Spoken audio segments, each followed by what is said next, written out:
Creation is God's work. BD number 8613.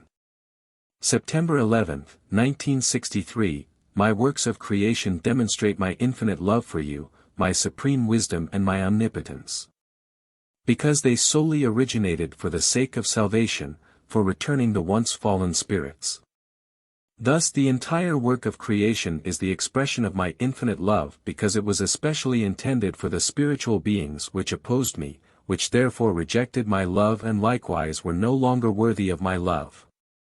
And yet, precisely these opposing spirits motivated me to bring forth works of creation so that they might give up their resistance and return to me again. Hence love paid no attention to the resistance at first but imprisoned the fallen beings, that is my wisdom and might disintegrated the beings into countless tiny particles and the strength of my love encased them. It reshaped the once emanated strength of beings into works of creation and my wisdom assigned them their purpose again.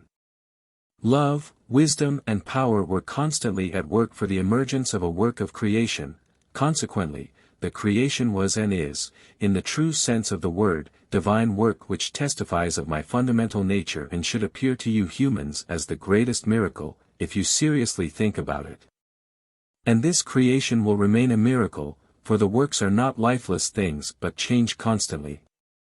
The functions of the individual works of creation provide every thinking human being with the evidence of a living God full of wisdom, whose strength of will and love is inexhaustible, whose power is limitless. Who constantly creates forms containing minute particles which are of service within the works of creation through the law of compulsion. Since I withdrew these fallen spirits from my adversary's power, from the power of the spirit who once had caused their downfall, whom they once had followed voluntarily. Even though they belonged to him, precisely because they had followed him voluntarily. He was deprived of his power over the spirits which my strength of love had turned into matter. These beings were removed from the adversary's influence and are now subject to my law. They were no longer free, since they had given up their freedom, but for their own sake I placed them into my law of service in a constrained state. All of creation is a work of my love for this fallen, unhappy spiritual substance which travels the path through the creation in great agony. But once the previously fallen being has made its way through the creation and then lives on earth as a human being, he will also recognize the work of creation to a limited extent and can rejoice in it, since his state of agony is over. Before him he will see the works of creation in all their glory, which will give evidence to him of the Creator's love, wisdom and power as soon as he begins to abandon his last resistance to me. He himself is indeed free to some extent, but now he is subject to my adversary's influence again, who previously had no power at all over the being. The human being still belongs to my adversary until he has voluntarily detached himself from him. And thus you have to understand correctly, creation can and will please you humans because it is my work, but I use the strength which emanated from me in the shape of spiritual beings for its origin.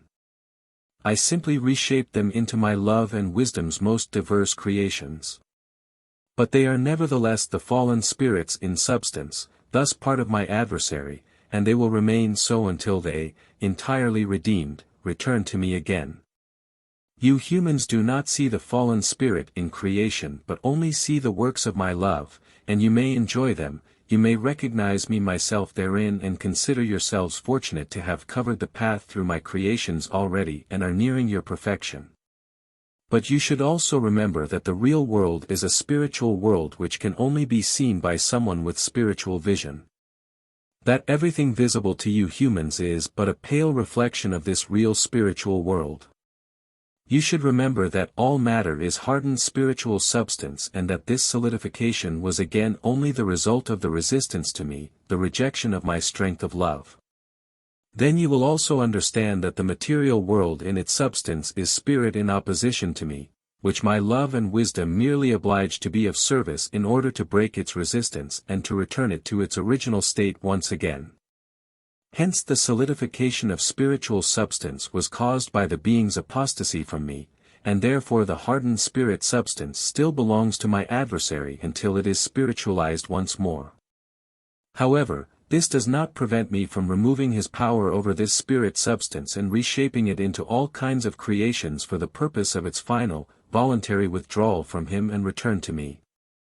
And thus creation always remains divine work, a work of my infinite love and wisdom which only I myself, who possesses all power and strength and who can implement anything his love and wisdom wants and has recognized to be successful, was able to bring into existence. Amen.